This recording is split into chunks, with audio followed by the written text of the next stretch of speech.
La désobéissance, c'est une transgression volontaire et consciente de la volonté de Dieu.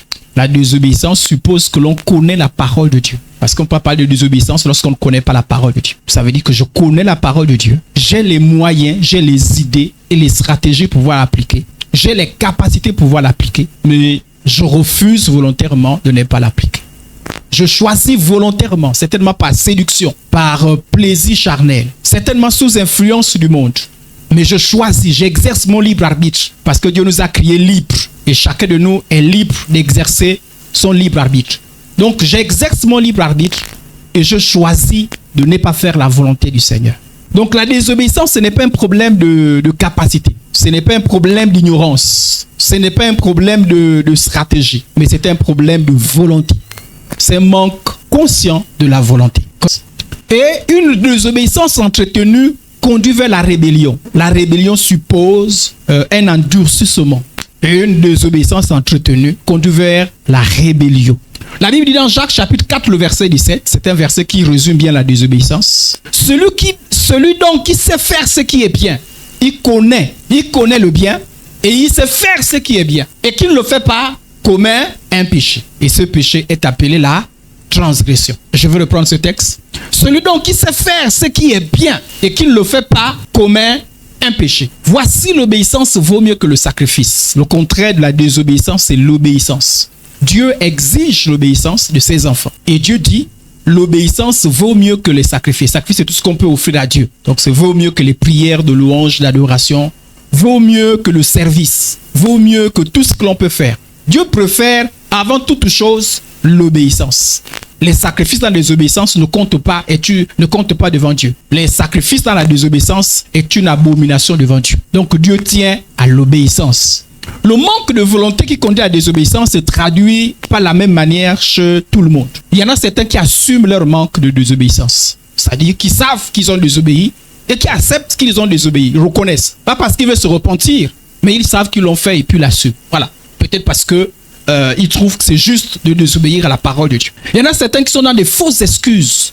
C'est-à-dire qui avaient les moyens, qui savaient faire ce qui est bien et qui n'ont pas voulu faire ce qui est bien, mais qui se cachent derrière des prétextes, derrière des excuses. Par exemple, lorsque Adam et Ève ont péché, lorsque Dieu est venu vers l'homme, il a dit, mais qu'est-ce qui s'est passé? Je paraphrase. L'homme répondit, la femme que tu as mise auprès de moi m'a donné l'arbre et j'ai mangé. Adam n'a pas dit j'ai péché. Adam ne s'est pas repenti. Voilà, ça c'est pas la repentance. Adam a dit, en fait si j'ai péché, c'est parce que je voulais pécher. Voilà ce qu'il a donné comme excuse. C'est pas parce que je voulais pécher, mais c'est à cause de la femme. Autrement dit, ce n'est pas moi, c'est la femme. On appelle ça des excuses. L'excuse, c'est tout ce qu'on invente pour pouvoir justifier sa transgression. On a l'impression qu'en fait ce n'est pas volontaire, ce n'est pas moi, c'est l'autre. Et dans la désobéissance, il est dangereux de se verser dans les excuses. Car la désobéissance appelle à la repentance. Dieu, dans la désobéissance, attend qu'on se repente. Dans la désobéissance, l'attitude que Dieu attend de nous, c'est la repentance. Or, les excuses nous empêchent de nous repentir. Et beaucoup de croyants, au lieu de se repentir face à la désobéissance, se jettent dans des excuses. Ce n'est pas moi, c'est l'autre. Et puisque Adam a dit, c'est la femme qui est responsable. Adam dit, c'est la femme qui est responsable. S'il y a quelqu'un qui doit porter son péché, c'est la femme. Dieu a dit, ok, je m'en vais vers la femme. Dieu en allant vers la femme dit, non, je ne suis pas responsable de ce péché.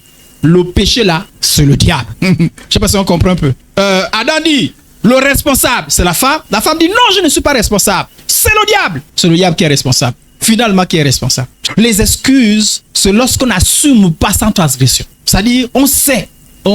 Bon, moi qui suis enseignant, il y a des moments où je demande aux enfants l'exercice à faire à la maison. Et puis c'était monte. Ils n'assument pas le fait qu'ils n'ont pas fait l'exercice. Ils cherchent un moyen qu'on ne peut pas vérifier. Et le moyen, et ils connaissent, pour la question, ils vont savoir. Monsieur, j'ai oublié mon cahier. Non, monsieur. Ce n'est pas que j'ai pas fait. J'ai fait, mais j'ai oublié mon cahier. Tu as vérifié ça comment? Parce que tu peux lui dire, va d'abord chercher. Et c'est pas évident. De toute façon, tu vas chercher, il va trouver un moyen. Il y en a beaucoup qui se cachent derrière cette excuse-là. En fait, Au lieu de dire, je reconnais que volontairement, par négligence, même si c'est une cause, mais j'ai exercé mon libre arbitre. Volontairement, je n'ai pas fait l'exercice. On dit non, non. En fait, j'étais bien intentionné. Je voulais bien faire l'exercice, mais c'est le cahier qui a fait défaut. Et c'est ça l'excuse. L'excuse, c'est le fait de ne pas assumer sa transgression. Et les excuses provoquent les fausses repentances. Ça dit qu'on pense qu'on s'est repenti, mais on ne s'est pas repenti. Et ainsi, beaucoup de gens traînent des péchés non confessés. C'est-à-dire qu'on pense que non, j'ai réglé ce péché avec Dieu.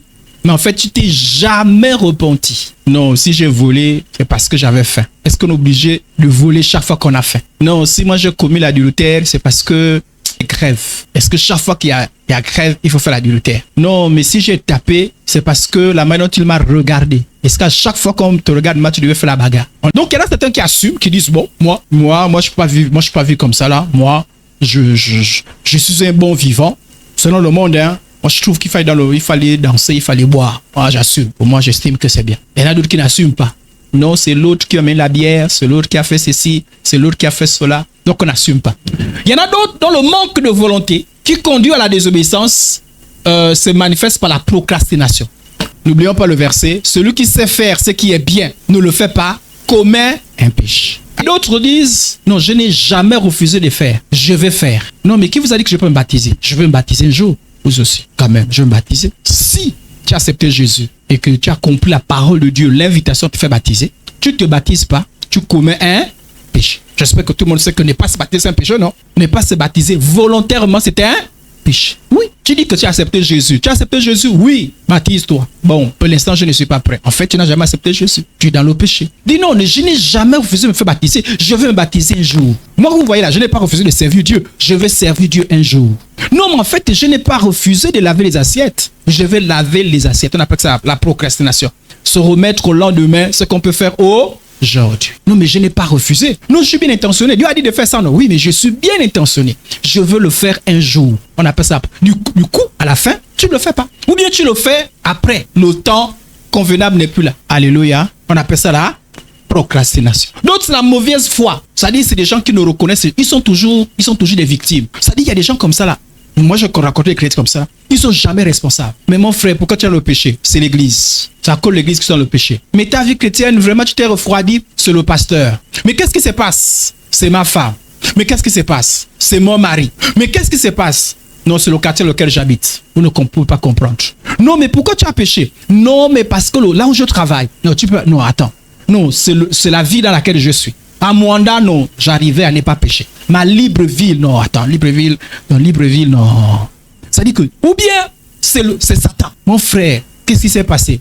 C'est pas moi, c'est Satan. Pour que j'arrête de pécher, il faut me faire la délivrance. Waouh! Et quand j'étais nouveau dans la foi, je faisais beaucoup de délivrance à tout ce qui est dans le péché. Et j'avais pas encore la maturité.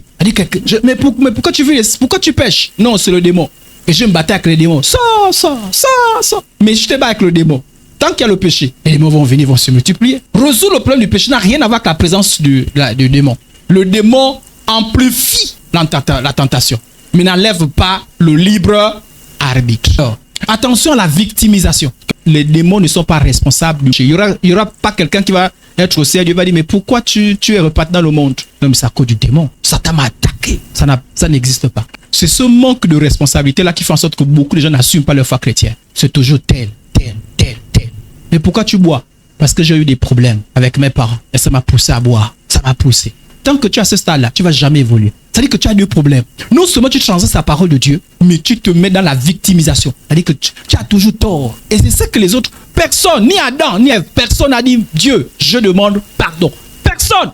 Premier péché, personne n'a dit, je demande pardon. Personne. Personne n'a dit, je reconnais. Tu as dit, ne mange pas, j'ai mangé. Personne n'a osé dire ça. Et il y a des gens qui ne connaissent pas la véritable repentance. Toujours en train de s'excuser. Ce n'est pas moi. Mon frère, il y a ce qu'on appelle le libre arbitre. Le libre arbitre, c'est le choix que tu as. Il peut avoir des contraintes. Il peut avoir une atmosphère certainement pas favorable. Mais le fait de pécher, c'est toi qui pêches. Vous êtes sérieux? Non, si vous voulez être sérieux dans la foi chrétienne, enlevez tout ce qui est victimisation. Attention, c'est. Parce que tant que tu dis que c'est, tu ne connais pas la véritable repentance. L'un des drames à milieu chrétien, c'est le manque de véritable repentance. Ne confondez pas la fausse repentance avec la véritable repentance. Dieu agrée la véritable repentance. Dieu repousse et méprise, rejette la fausse repentance. Et tant que tu ne dis pas, c'est moi, j'étais sous contrainte, oui, mais je n'étais pas obligé de pécher. Alléluia. J'avais pas d'argent, mais je n'étais pas obligé de voler. J'avais pas d'argent, je n'étais pas obligé de me prostituer. J'avais un problème, mais je n'étais pas obligé de faire la fornication. J'avais un problème, ça ne justifie pas l'adultère. Ça ne justifie rien du tout. Tant que nous sommes dans des justifications, des excuses, nous n'allons jamais évoluer. Nous serons dans la transgression et nous allons prendre ça comme une faiblesse. Non, la transgression, ce n'est pas une faiblesse. Lorsqu'on a transgressé la parole de Dieu, la moindre chose à faire, c'est pouvoir se repentir. Je reconnais devant Dieu que j'ai fait telle chose. Il y avait certainement des influences, mais je l'ai fait. Je reconnais devant Dieu et je reconnais devant les hommes. Quand on est dans la transgression, on a la culpabilité. Mais il y en a certains qui arrivent à étouffer leur conscience. Et ça, c'est dangereux. Si dans ta conscience, tu pêches et tu n'es plus coupable, mon frère, ma soeur, tu es dans le commencement de l'égarement. Et si vous voyez les personnes, c'est-à-dire qu'il est pasteur, mais c'est un impudique, un débauché, un magicien, un menteur, mais il vient prêcher. Il parle de Dieu, il parle même de sainteté. Il a arrivé à un niveau d'égarement, car sa conscience ne réagit plus. Chaque fois que vous péchez, votre conscience ne vous dit plus rien. Vous êtes en danger. Parce que la conscience, c'est un élément qui vous a été donné pour pouvoir vous alerter, pour vous faire pour dire attention, péchez, péchez, péchez, péchez. C'est un élément, la Bible appelle ça la tristesse selon Dieu. La Bible déclare que la tristesse selon Dieu conduit à la repentance. Si tu n'as plus cette tristesse-là, tu es en danger. Qu'est-ce qui va te dire? Qu'est-ce qui va t'alerter? Parce que cette tristesse-là vient pour t'amener à la repentance. Elle ne vient pas pour te tuer. Elle ne vient pas pour te culpabiliser. Ça se manifeste comme une forme de tristesse, mais c'est une culpabilité qui mène à la repentance. Mais il y en a certains qui ont réussi à étouffer leur conscience. C'est-à-dire que leur conscience est morte. Et quand vous arrivez à ce stade-là, il y a des gens comme ça là, ils ne sont plus. C'est-à-dire que le péché ne leur dit plus rien. C'est-à-dire qu'ils peuvent mentir. C'est des personnes qui peuvent mentir. C'est-à-dire qu'elles peuvent mentir, mais ça ne dit rien. Elle peut mentir, elle peut voler, elle peut tricher, elle peut faire tout ce qu'elle veut. Mais plus rien dans le cœur. Il y a plus le cœur est devenu insensible. D'ailleurs, lorsque Dieu a voulu livrer Pharaon, qu'est-ce qu'il a fait? Il a rendu son cœur insensible. Lorsque ton cœur devient insensible, tu es en danger. Voilà pourquoi ne soyez pas embêtés lorsque votre cœur vous est sensible. Il dit qu'en fait, votre cœur vous dit non, c'est pas bon. Là, vous êtes en bonne santé. Savez-vous qu'il y a des gens qui ne ressentent plus des douleurs? Ah oui, les gens comme ça, dit que leur peau est insensible. Peut pétiner la pointe, là, il n'y a plus rien. Et les gens comme ça, tu es en danger. Ça dit que tu veux pétiner, tu pétines la pointe. La sensibilité fait en sorte que quand tu mets le pied sur la pointe, tu retires. Ça te permet de dire danger, attention. Mais quand tu ne ressens plus rien, tu peux te blesser. Tu constates que je t'ai blessé, mais après, tu peux te déchirer, tu peux même te vider ton sang. Tu ne sauras même pas parce que tu es devenu insensible. Donc, lorsqu'on est en bonne santé spirituelle et qu'on est dans la transgression d'une parole du Seigneur, on ressent la culpabilité. J'ai mis la musique du monde, je sens que mon esprit, je sens que ma conscience me reproche. Mais qu'est-ce que tu es en train de faire là? Quand j'étais à l'école, je voulais bien tricher, mais il fut un temps où je n'arrivais plus à tricher. Dès que je vais tricher, je sens que je trompe. C'est-à-dire que je sens que Facile va me pincer. Un jour, je priais pour quelqu'un qui avait péché et que le démon était rentré. Et j'ai eu peur. J'avais chassé ce démon-là. Et j'ai eu peur. J'ai dit, ah Dieu, ça dit qu'à chaque fois qu'on pêche, le démon rentre dans notre corps. J'avais peur. J'ai dit, mais moi aussi, il m'arrive de pécher. Donc, prenez à vivre la sanctification. Dès que je vais mentir, c'est sûr qu'elle ne va venir. Dès qu'il y a quelque chose, c'est sûr que, jusqu'à ce que j'ai appris, qu'en fait, c'est pas tant le fait de transgresser qui attire le démon. Si vous arrivez une fois de péché, repentez-vous. La Bible déclare que si nous confessons nos péchés, Dieu est fidèle et juste pour nous pardonner. Alléluia. Et nous purifier de toute iniquité. Voilà pourquoi, frère, quand tu sens des faiblesses dans ta vie, tu sens que tu as cette tendance à pécher. Et aussi cette promptitude à demander pardon. Je sais pas si on a compris. Soyez prompt à demander pardon. Parce que si vous n'êtes pas prompt à demander pardon, vous allez attirer les démons dans votre vie. Voilà pourquoi la Bible dit, si vous mettez en colère, ne péchez point. Et que le soleil ne se couche pas sur votre colère. Parce que tant que la colère dure, elle risque de vous exposer au diable. La Bible dit, ne donnez pas accès au diable. Et qu'est-ce qui donne accès au diable? C'est le fait de demeurer dans un péché. Frères et sœurs en Christ, attention de demeurer dans un péché. Demeurer dans un péché attire même le châtiment de Dieu. Demeurer dans un péché attire les démons. Ça veut dire que si tu demeures dans un péché, les démons, ça veut dire que tu ouvres les portes aux démons. Les démons vont rentrer dans ta vie. Et les démons à l'intérieur font plus de dégâts qu'à l'extérieur. J'insiste. Un enfant dit ne demeure pas dans le péché. Ah, j'ai menti. Ah, Seigneur, qu'est-ce qui s'est passé? Je me repens du mensonge. Mais je ne demeure pas dans le mensonge. J'ai convoité. Je me repens de la convoitise. Oh Seigneur, j'ai pris mon téléphone et je suis tombé sur la pornographie. Qu'est-ce qui s'est passé? Je me repens de ce péché-là. Je ne demeure pas dans ce péché. Sinon, j'attire les démons. Ne demeurez jamais dans un péché. Ça veut dire c'est quoi? que soyez prompt à demander pardon. Il y a des gens qui ont besoin du temps pour demander pardon. Non, chez moi, il me faut 3 jours pour pardonner. Mon frère, tu es en danger. Ma soeur, tu es en danger. Soyez prompt à demander pardon. Ça vous évite des problèmes. Alléluia. Personne n'est parfait à 100%. Même moi, il m'arrive de pécher. Je ne pêche pas volontairement. Demandez pas la dernière fois que j'ai péché, je ne sais pas quand. Mais il m'arrive de pécher. Mon frère, mon secret, je ne dure jamais dans le péché. Parce que je sais que si je vais dans ces péchés, les démons sont contents. Il faut la fête. Ouais, venez. Et j'ai pas envie de donner accès au diable. C'est-à-dire que si tu constates que tu as péché, mon frère, ma soeur, ne demeure pas dans ce péché. Résous rapidement. Ne prenez jamais le temps pour résoudre un problème de péché. Ne prenez pas le temps. Il y a même des gens qui disent, donc quand je vais rentrer, je vais demander pardon à Dieu. Demande pardon tout de suite. Change d'attitude. N'attends pas 2 jours, 3 jours. Donc ça me fait mal. Ça dit que j'ai peur de ces chrétiens qui font une semaine, qui ont besoin d'une semaine pour résoudre une histoire de péché. Passe à Christ le Saint-Esprit. Tu fais comment pour prier pendant les 1 semaine là? Tu fais comment? Il y a tellement de choses que sans l'aide du Saint-Esprit qu'on ne peut faire. Mais dans le péché dans lequel tu demeures, tu fais comment? Regardez, ici je vous parle d'un certain Josué. C'est pas même Josué qui était avec Moïse. Hein. Ça c'est Josué le sacrificateur. Il me fit voir Josué debout devant l'ange de l'Éternel. Donc il était devant l'ange de l'Éternel. Je vais essayer de vous donner une illustration. L'ange de l'Éternel. Et Satan qui s'était à sa droite pour l'accuser. Il a demeuré dans le péché. Ça dit que Satan, pourquoi Satan accuse? Vous avez entendu parler de ce qu'on appelle les esprits de réclamation? Vous avez entendu parler? Réclamer, c'est quoi? On réclame une dette, non? On dit, mais doit. Lorsque vous demeurez dans un péché, ces démons-là réclament le droit de vous frapper. Parce que vous êtes dans le péché. Parce que le péché ouvre les portes. Donc, plus je mets du temps, et plus vous donnez ces démons le droit, la possibilité de plaider. Regarde sa vie. Regarde. Les gens même, ils font des réclamations. Ils font des accusations lorsque tout va bien. Vous imaginez lorsqu'on a le péché. Donc, plus quand tu demandes, tu es prompt à demander pardon. C'est-à-dire que tu enlèves l'occasion au démon de réclamer ta vie. Ah, j'ai menti. Oh Seigneur, demande pardon. Il va aller. Comment on dit que Jésus est notre avocat, non? Est-ce que Jésus nous défend dans le péché? Non. Jésus défend la sainteté. C'est-à-dire, j'ai demandé pardon. J'ai dit, Seigneur, ton sang. Tu es mort pour mon péché, n'est-ce pas? Et Jésus te défend. Il dit, Père, il a péché, certes, oui. Mais il a invoqué mon sang. Si nous confessons nos péchés, il est fidèle et juste pour nous pardonner, nous pour faire de toute iniquité. Mon sang a été versé pour lui, il est pur devant toi. Mais lorsque nous ne nous repentons pas, on ne laisse pas la possibilité à Jésus d'agir dans notre vie. On ne s'ouvre pas au sang de Jésus. Le sang de Jésus est pour nous purifier l'instant où on a la repentance, l'attitude de repentance. Donc plus on demeure, plus on laisse à Satan les démons de réclamer notre vie. C'est-à-dire qu'ils sont devant Dieu pour dire, j'ai le droit de manipuler une telle personne. J'ai le droit de... Regarde ta vie. Regarde comment vas-tu continuer à protéger une telle personne dans le péché? Vas-tu continuer à mettre ta main sur une personne qui est dans le péché? Parce que Dieu est juste. C'est-à-dire que dans le monde spirituel, il faut éviter que les démons agissent avec légitimité. Je vous ai dit, moi, quand je faisais des délivrances à l'époque, c'est-à-dire que tu pries Satan, c'est-à-dire que le monde te dit, toi là, est-ce que nous on a le droit d'être là? Tu nous chasses en vertu de quoi? Et puis parfois je me rends bête et je me dis, mais oui, c'est vrai. Lui là c'est un païen, il ne veut pas se repentir. Voilà pourquoi je prie pour les païens. Je ne fais plus de délivrances aux païens. Parce que tu es ma boule. Parce que les démons disent, mais nous on a le droit. Tu viens nous chasser en vertu de quoi? Toi-même tu es là. Tu dis, mais si les démons me font du mal là, mais qui va me protéger? Parce que je me rends dans leur terrain. C'est-à-dire que lui là il appartient. Il a fait. Je ne connais pas qu'est-ce qui a fait en sorte que, mais ils ont le droit. Alors moi pour pouvoir agir pour chasser les têtes de démons, il faut que la personne accepte Jésus. Alléluia. La personne dit, moi je suis de Jésus. Moi désormais j'appartiens à Jésus. Et là en ce cas je peux dire, Satan, non. Il a fait le choix, maintenant désormais il est à Jésus. En vertu de son choix, maintenant je te chasse. Et là maintenant je peux résister. Est-ce qu'on a compris? Donc lorsqu'on demeure dans le péché, on ouvre les portes au diable. Voilà pourquoi la Bible nous avertit de ne pas accès au diable. Il avertit aux chrétiens, il n'avertit pas aux païens. Il dit de ne pas accès au diable. On donne accès au diable comment? En demeurant dans le péché, pas en péchant. Si à chaque fois qu'on péchait, les démons devaient venir dans notre corps, on était foutus.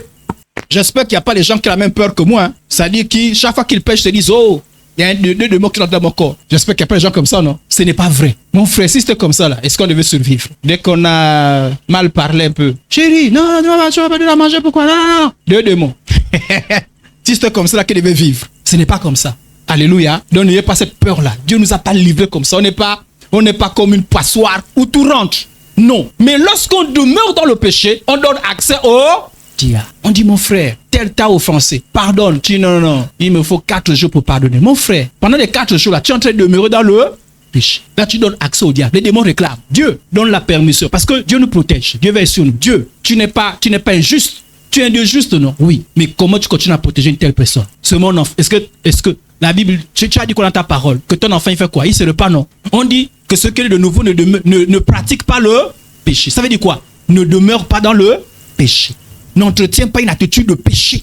Chaque fois qu'il y a le péché, il se repent. C'est comme ça que se déterminent les enfants de Dieu. La promptitude. Voilà pourquoi la Bible dit que si quelqu'un dit qu'il n'a jamais péché, et en fait, il s'abuse lui-même. Mais si nous confessons, si quelqu'un a péché, nous avons un avocat. Dieu sait que nous sommes, c'est-à-dire que nous pouvons encore pécher. Dieu sait ça. Dieu sait que toi et moi, nous pouvons encore pécher. Dieu sait ça. Mais son problème, c'est quand on demeure dans le péché. C'est dangereux pour nous. Dangereux par rapport à quoi? Non seulement vis-à-vis de lui, vis-à-vis de notre salut, mais vis-à-vis de notre adversaire. Demeurer dans le péché donne accès au diable. Et je vois souvent les gens qui attaquent les esprits de sorcellerie, mais encore qui attaquent les sorciers même. En demeurer dans le péché. Mon frère, tu es en danger. On ne demeure pas dans le péché. Mon objectif, j'ai insisté sur ce point, c'est que si tu as péché, mon frère, ma soeur, ne demeure pas dans le péché. Tu es en colère, résous ça rapidement. Tu as menti, tu as pris conscience. Gloire à Dieu. Résous ça rapidement. Je ne dis pas que ne faut pas faire comme les religieux qui disent, bon, je pêche d'abord, après je demande pardon. Tu es en train de t'amuser, ça c'est le jeu.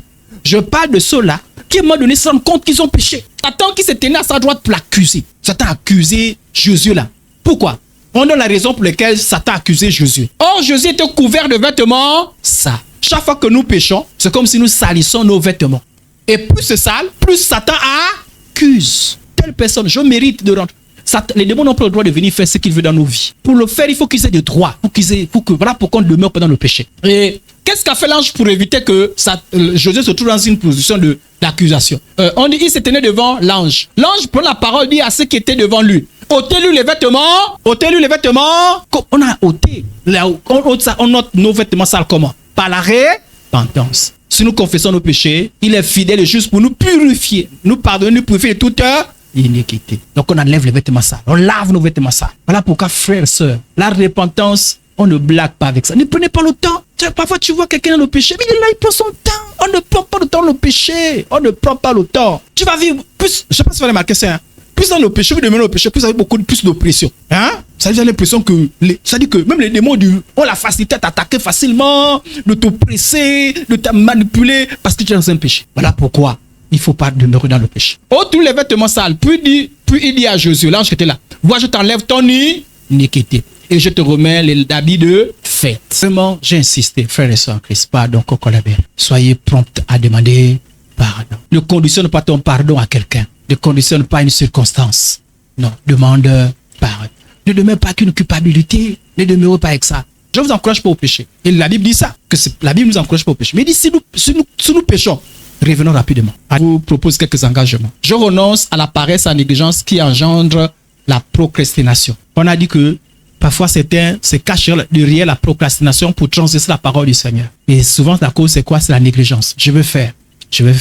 Mon frère, sors la négligence. Si tu sais faire ce qui est bien, fais-le. Alléluia. 2. Quand je transgresse la loi de Dieu, je fais le choix de la repentance au lieu des excuses. Arrêtez de vous excuser. Tu as péché. Demande pardon. Arrête de dire non, c'est Satan. Mon frère, même si Satan t'a poussé, tu as péché. Demande pardon. Non, c'est l'église. Même si c'est l'église, demande pardon. Même si c'est le pasteur, demande pardon. Même si c'est ta femme, demande pardon. Même si c'est le mari, même si c'est le mari, demande pardon. Dieu règle le problème du mari.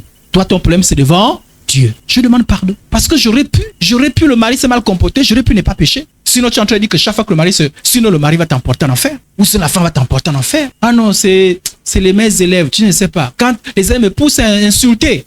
Oui, mais apprends à ne pas insulter quand les élèves t'embêtent. Sinon, arrête le travail. Sinon, tu es en train de dire que tu vas partir en enfer à cause des élèves. Apprenez à choisir la repentance au lieu des excuses. C'est important.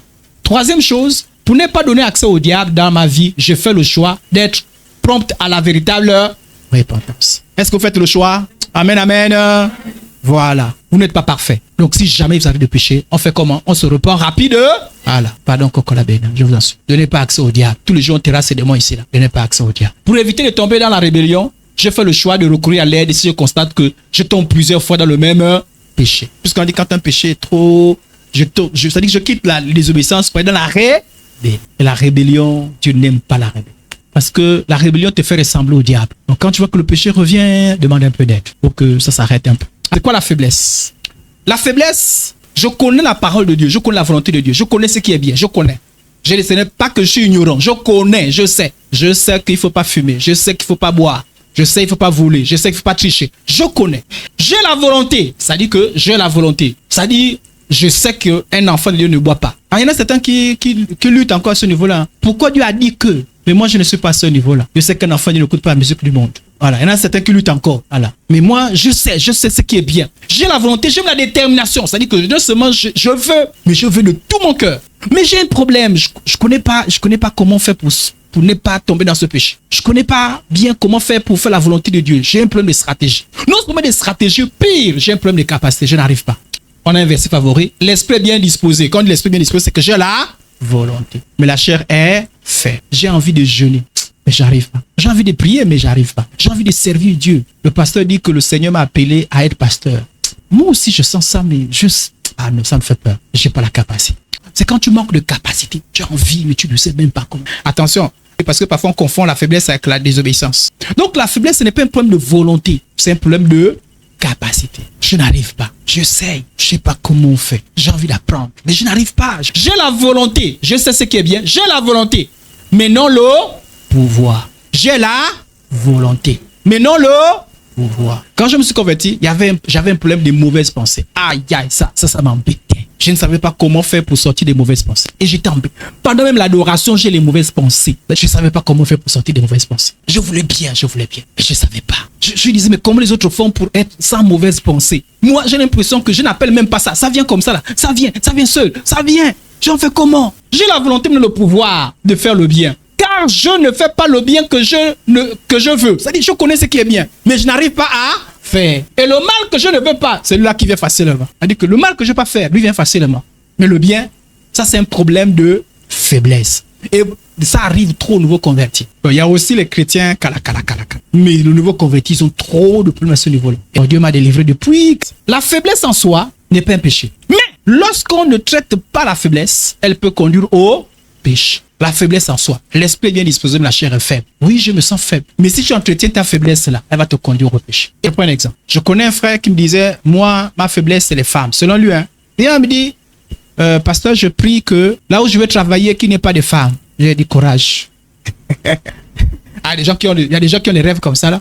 Non, je rêve, on est dans une grande ville, il n'y a que les chrétiens. Il n'y a pas la boisson, il n'y a pas la cigarette, il y en a certains, leur salut, c'est l'absence de la tentation. Et je lui ai dit, mon frère, prie pour avoir la capacité de surmonter. En plus, c'est un jeune. J'ai dit, tu es jeune. La probabilité de rencontrer les femmes, c'est multiplié par 100. D'abord à l'église. Il dit, non, pasteur, tu sais, c'est à cause de ça que j'aime les églises où on sépare les hommes d'un côté, les femmes d'un côté, parce que moi... Donc, il y a des gens qui ont des faiblesses. C'est-à-dire que mieux pour lui, mieux. La femme reste loin là-bas. Quand la femme est loin, non, il se sent à l'aise. Mais dès que la femme arrive, bonjour frère, il est là. Donc, pendant qu'il a de faire, il n'a pas encore péché. Donc, cette faiblesse-là, ce constat, cette vulnérabilité-là, en soi n'est pas un péché. Mais attention, s'il ne trouve pas de solution, il risque de tomber dans le péché. Alléluia. Donc, les faiblesses en soi ne sont pas un péché. Les faiblesses, c'est constater que j'ai des manquements, j'ai des lacunes, j'ai des problèmes. Comment je fais? Parce que je sens que là, je sais que on a dit une semaine de jeu de prière. Mais dès que moi je vois, non, les autres nourritures, oui. Mais dès que je vois le saucisson, non, saucisson, non. Dès que je vois saucisson, non, je tombe. C'est ce qui me fait toujours tomber. Coca, je résiste. Pomme, je résiste. Poulet, je résiste. Mais saucisson, ah non, je tombe toujours. Donc chacun de nous a ses faiblesses comme ça. Non, moi je suis quelqu'un de calme. Mais quand tu me parles de les cheveux comme ton père. Aïe, aïe, aïe, aïe, aïe. Moi, ma faiblesse, c'est quand on parle de mon père. Quand on parle de mon père, aïe, aïe, je sors. Sinon, tu me vois là, je n'aime pas me battre. Mais dès que tu parles de mon père, c'est ma faiblesse. On a compris un peu? Voilà, il y a des gens qui ont des faiblesses comme ça. C'est-à-dire que chacun dit, moi, bagarre, non, le Seigneur m'a délivré de ça. Mais je ne sais pas pourquoi. Dès qu'on parle de mon père, j'ai envie de me battre. Et sa faiblesse. Mais ça, il faut traiter ça. Parce qu'un jour, on parlera de ton père. Si chaque fois qu'on parle de ton père, tu vas te battre, mon frère, tu as un problème. Alléluia. Donc, il y a des faiblesses comme ça. Il n'y a pas de honte à avoir une faiblesse. Parce qu'elle est liée à notre nature humaine. Vous connaissez peut-être un peu mes faiblesses. Moi, j'apprends à connaître aussi vos faiblesses. Les faiblesses, on voit. Non, la soeur, là, elle est bien. Mais facilement, le visage se passe comme ça. Les autres n'ont pas ce problème-là. Mais dès que tu parles un peu, c'est ça, faiblesse. Si seulement on avait enlevé ce côté-là, non, c'était une sœur. Non, son problème, c'est ça. Il y a des gens comme ça. Mais les faiblesses, il faut les traiter. Mais ne pas avoir honte de ses faiblesses. Il faut être conscient de ses faiblesses. Il faut être conscient de ça. C'est quelque chose qu'on constate en soi. L'autre a dit, j'ai envie de faire ce qui est bien, mais je constate. N'attendez pas que les gens constatent. Toi-même, il faut que tu sois conscient. Tu constates ta faiblesse. Ma faiblesse, c'est ça. Ça dit que ça, les autres choses, mais là, j'ai un problème. Là, j'ai un problème. On n'a pas les mêmes problèmes. Moi, par exemple, je n'ai jamais été tenté par la boisson. Buvez votre chose, j'ai jamais été tenté. Moi, la boisson m'a jamais tenté. Mais il y a des gens, je connais l'histoire d'un frère, il s'est converti. Il est dans une église où on a dit que non, on peut boire un peu le vin. Il a résisté un peu. On a dit même la Sainte Seine, on boit le vin rouge. Donc on a mis la Sainte Seine au boire. Donc il a goûté, il dit, ça me rappelle le vin là que je buvais là. Et il allait racheter un peu le vin rouge. Et il a encore goûté un peu. Et il est reparti. Pourquoi? Parce que malheureusement pour lui, il est tombé dans une situation de faiblesse. Mais moi, vin rouge, même si je goûte, je n'ai pas de tentation. Alléluia. Donc on n'a pas tous les mêmes faiblesses. Ça dit que la faiblesse, c'est pas une tentation. Peut-être que je m'exprime un peu mal. Mais la faiblesse, c'est une vulnérabilité. Ça dit que facilement, tu sens la tentation à ce niveau-là. Je ne sais pas si on a compris. Ça dit, là où tu es faible, remarquez bien, et ça c'est une vérité que je vous dis, Satan attaque très souvent là où on a des faiblesses. Dans les sports de combat, quand tu es en face de ton adversaire, tu vois là où il a mal. Si tu commences à faire ça, ne cherche, ne tape même pas la tête. C'est là où est sa faiblesse. Tape là. Si un bras, il est là, il fait, oh! Non, ne cherche plus là. Attaque le bras. Voilà. C'est là tu attaques, il va dire, ah, arbitre, combat, fin. Là, je ne peux plus. On attaque la faiblesse. Mais cette pensée vient d'où? C'est le diable. Le diable n'attaque pas n'importe où. Il attaque très souvent là où on a des faiblesses. Voilà pourquoi chacun doit être conscient de sa faiblesse. La faiblesse, je constate qu'il y a un problème à ce niveau-là. Mais je travaille à ce niveau-là pour sortir de là. Parce qu'en fait, il ne faut pas rester longtemps dans les faiblesses. Une faiblesse non traitée devient une maladie. Et une maladie amène la mort. Ça, une faiblesse non traitée amène une maladie spirituelle. Une maladie spirituelle entraîne vers la mort spirituelle. Donc au départ, ce n'est pas un péché en soi. Mais il faut que tu traites ça. Amen. Car nous n'avons pas un souverain sacrificateur qui ne puisse compatir à nos faiblesses. La Bible, il a été tenté. Il comprend la nature humaine. Dieu comprend la nature humaine. Il comprend qu'en tant qu'homme, nous avons des faiblesses. Et c'est ce qui est formidable chez Dieu. Et je ne comprends pas. Si tout le monde comprenait que Dieu comprend nos faiblesses, il sait qu'on est faible. Voilà pourquoi Dieu nous donne des conseils, donne des stratégies, nous soutient. Dieu n'a pas un problème avec nos faiblesses. Dieu compatit à nos faiblesses. Il compatit. Et il vient pour nous aider. Donc, compatir, ça veut dire qu'il est touché. Il voit nos luttes. Dieu aime son enfant quand il lutte avec sa faiblesse. Parce que Dieu n'est pas d'accord lorsqu'on entretient la faiblesse. Alléluia. La personne qui a la faiblesse lutte. Je veux sortir. Non, je ne suis pas d'accord. Je ne veux pas rester. Parce que cette faiblesse m'amène au péché. Et la faiblesse, parfois, peut t'amener justement, effectivement, au péché. Même quand tu pêches, tu relèves. Tu dis non. Je veux. Parce que la faiblesse, c'est que j'ai la volonté de sortir. Mais mon problème, c'est au niveau de la capacité. C'est-à-dire, la faiblesse, ce n'est pas la désobéissance, je n'ai pas la volonté. La faiblesse, j'ai la volonté. Je veux sortir, je lutte. Et Dieu aime le fait que je cherche à sortir. Parce que Dieu a un problème, c'est quand tu assumes ta faiblesse. C'est quand tu dis, c'est ma faiblesse, je reste à l'intérieur, tu es cuit. La faiblesse, ça veut dire que tu as plus la volonté, tu as dit à la volonté, plie-toi. On manque de capacité. Dieu ne veut pas qu'on puisse corrompre notre volonté. La faiblesse, c'est la faiblesse, mais je lutte. Et Dieu apprécie cette lutte-là. Je lutte. Je vous ai dit que je combattais aussi facilement. S'il ne m'avait pas guéri, s'il n'avait pas lutté, attendez, je vais être pasteur, je vais être un pasteur voyou. Voyez, non? Dans mon parcours, j'ai géré beaucoup de groupes de jeunes dans l'Alliance chrétienne. Et vous savez la probabilité d'avoir plus de femmes que d'hommes, elle est toujours dans tous les milieux. Hein. S'il ne m'avait pas délivré de l'histoire où je convoitais facilement, mais je vais être un vrai bandit, voyou, impliquant. Alléluia. Il fallait que je traite ça, que je sois quelqu'un de stable. Donc, je peux constater une faiblesse, mais il faut que je laisse la faiblesse être traitée. Oh, il y a des gens qui assument leur faiblesse. Non, il faut traiter ça. Non, ça va disparaître. Non, ça ne disparaît pas. On traite ça. Les faiblesses sont faites pour être traitées. Amen. Moi, j'arrive pas. Dès qu'on dit prière, je dors. Il faut traiter ça. Ça va pas aller seul, hein? C'est une faiblesse, non? Tu es quitté chez toi. Tu dis, tu viens à l'église. Donc on dit, alléluia, nous allons bénir le Seigneur. Seigneur, je te bénis. Tu attends seulement les autres. Amen, amen. Allez, c'est la réunion de prière là aujourd'hui là. Tu as une faiblesse. Il faut que tu traites ça. Sinon, tu as raté beaucoup de bénédictions. Mais ton problème, c'est que si tu prends ça, tu dis, non, ça va, c'est bon, il n'y a pas de problème. Lorsque quand une faiblesse, il faut pouvoir le supporter. Parce qu'en fait, Dieu donne la possibilité aux faibles d'apprendre, d'évoluer. Alléluia. La faiblesse, c'est là. Dieu compatit. Dieu dit aux autres, apprenez à supporter les faibles. Je vous ai dit, quand moi je me convertissais, je venais à l'église avec les chapeaux derrière ici. C'est encore un problème. C'est-à-dire, pour moi, je suis à l'église, ne m'embête pas. Tu m'embêtes, je quitte l'église. à cause d'un chapeau. Donc, on apprend. On dit, on va encore faire comment? On est patient vis-à-vis des faibles. Samson, sa faiblesse, c'était quoi? Les femmes. Et Dieu l'a beaucoup parlé, il a dit, fais attention à la femme. Et quand vous lisez, il y a au moins, j'ai trouvé au moins 3 versets où il est toujours en train, il joue avec les femmes. Avant de tomber sur de l'aile, il est tombé sur plusieurs femmes. On l'avait dit, tu veux une femme, il faut prendre une femme de chez toi, qui connaît la loi de Dieu, qui comprend les choses spirituelles. Mais lui, il jouait avec les femmes étrangères, il jouait. Parce qu'il a refusé de traiter, il était conscient de sa faiblesse. Il savait que sa faiblesse était la femme. Parce qu'il a refusé de traiter ce problème-là, mais ce problème-là qu'il a tué, malgré sa force. Alléluia. C'était quelqu'un qui défend le peuple. Lui seul, il pouvait tuer tous les soldats qui venaient attaquer Israël. Lui seul. Israël comptait sur là. Pourquoi il est nommé parmi les juges. On ne peut pas prendre juge au même titre, mais les juges qui sont au tribunal. Juge en Israël, c'était quelqu'un qui était là comme un représentant, comme un chef. Et un juge, c'était aussi un défenseur, un chef militaire aussi. Donc, c'était un chef en Israël. C'était un envoyé de Dieu, un instrument de Dieu. Et il avait une faiblesse. Et il a refusé de traiter sa faiblesse. Et sa faiblesse qu'il a tuée. Et ça, le problème avec la faiblesse. Comme Satan aime attaquer la faiblesse, si on ne traite pas la faiblesse, elle finira par vous détruire. Sinon, a priori, la faiblesse, ce n'est pas un problème. Parce que la faiblesse se traite. La faiblesse se traite. Et nous allons voir comment on traite les faiblesses. Les faiblesses se traitent. Mais le problème, c'est prendre ces faiblesses et ne pas les traiter. C'est-à-dire que rester là, demeurer là. Dieu n'aime pas ça. Même des faiblesses qui nous empêchent de faire le service de Dieu, ça se traite. Dieu traite ça. Parce que voilà pourquoi on n'aura pas d'excuses. Seigneur, je ne pas ton œuvre parce que tes faiblesses. Non, est-ce que tu as souhaité qu'on traite ça? Alléluia. Amen. Sinon que nous tous, nous avons des faiblesses. Donc, si tu constates dans ta vie des faiblesses, il faut que tu trouves des moyens pour pouvoir traiter ça. Sinon, tu es en danger. Parce que Satan a vu ta faiblesse. Et il veut t'attaquer à ce niveau-là. Mais aussi, la faiblesse est une occasion pour Dieu de manifester sa puissance. C'est là pourquoi l'apôtre Paul dit, je me glorifie. À l'époque, je ne connais pas ce verset-là.